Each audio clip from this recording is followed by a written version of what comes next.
Welcome to another episode of Surf Fishing 101. Today we have a special guest, Ralph Votta from Charlie Graves Fishing Lures. We're going to be discussing tins specifically today. He's the maker of them. We're going to go down to the beach a little bit and do a little how-to in the water. Right now we're going to talk to him for a few minutes about the lures. Ralph, how long have you been making these lures? Well, I've been reproducing the lures now 40 years. 40 years. Yeah, it might be a little longer than I started in 1975.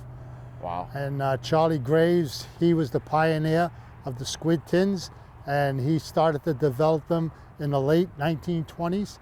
So it dates back that far. So all total, you're looking at about 80 years of a squid tin being fished on these beaches, South Shore beaches, all over. Let me ask a question that's burning because everybody wants to know.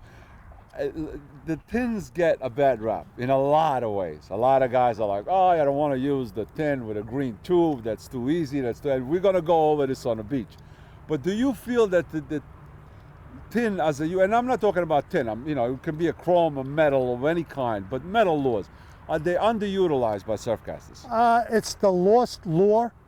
Many years ago, an outdoor writer wrote an article in the Long Island Fisherman how it's not used and it should be used. And the thing that I try to drive into everybody's mind, plastics and wood are good, but you always win with tin. Always remember that. The tin lure, the squid tin lure dates back from the early time when this all started, back in the 1920s or whatever. I have inventory lists from the old Jones Beach Fishing Club that dates back to 1934. And on their inventory list, they always list, carry 3 3-ounce squid tins with you. And the reason why they call them squid tins, and that terminology is used because back then, all the metal lures that were made out of block tin. And they were with fixed hooks, and squidding the beach was the casting of the lure along the beach and retrieving it. The equipment they had back then was very, very antiquated compared to what we have today. Today, the modernized fisherman today, loaded with his bag, the rods, the reels that we have, the lines that we use, we're a machine going down the beach. And if you fish tins, there's a reward. We're here today on the South Shore of Long Island, and we're going to do a presentation on how to fish tins in the surf. The lure I selected for this surf line right now is an 8M Charlie Graves. So what I'm going to do, I'm going to walk down to the water's edge and I'm going to make a presentation. When you make a cast with a tin, you want to make your presentation and let this tin sink. And then slowly pick it up and start a slow retrieve. And when you retrieve the tin back into the beach, you retrieve it right through the wash, right to your toenails.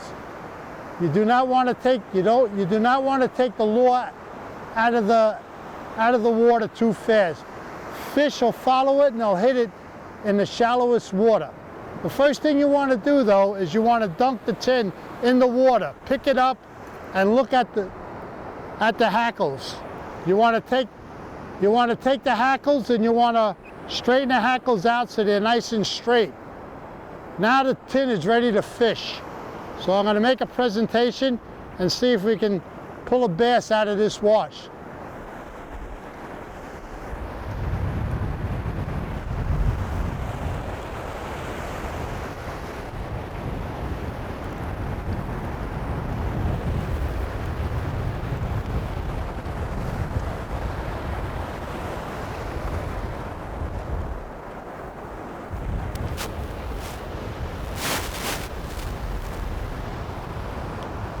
Let the tin settle down. You pick it up, and now you start your slow retrieve.